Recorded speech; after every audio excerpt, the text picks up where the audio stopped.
pray hard na maging ligtas sa apo ko. Dahil kukunin ko sa'yo si Sofia at hindi mo na siya makikita kahit kailan. Tama na po yan. I'm sorry, George. Hindi ko alam na ipinagkakalat pala ni Vivian ang pagbubuntis mo.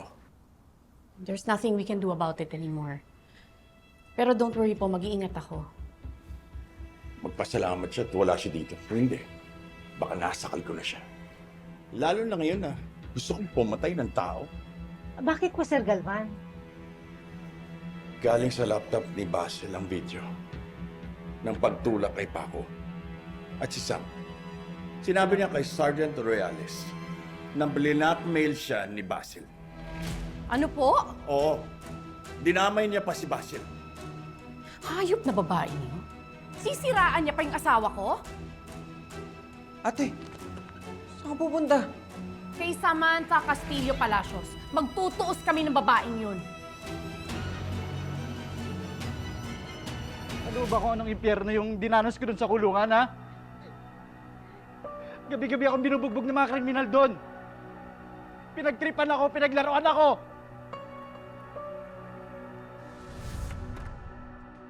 Anak, ba't ganyan na itsura mo? Ano nangyari sa'yo? Ano ginawa niyo sa kapatid ko? Nadamay ko siya sa riot, ma'am. Ano wala kayong ginawa? Sabihan niya yung kapatid niyo na huwag na siya makasali sa gulo.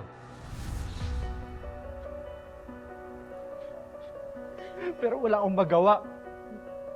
Wala akong magawa kasi wala akong laban sa kanila. Gusto ko naman sumuko eh. Pero sabi mo, wag.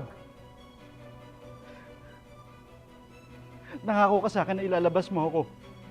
At naniwala naman ako. Francis, di ba pinangako ko naman sa'yo, tutulungan kita. Ilalabas kita dito.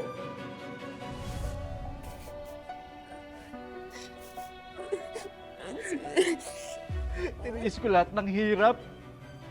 Tiniis ko yung impyerno.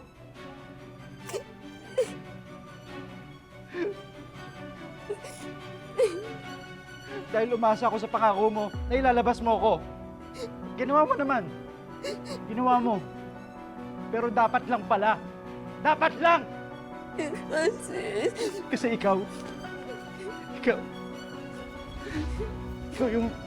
yung nagdala sa akin sa impyernong yun. Francis!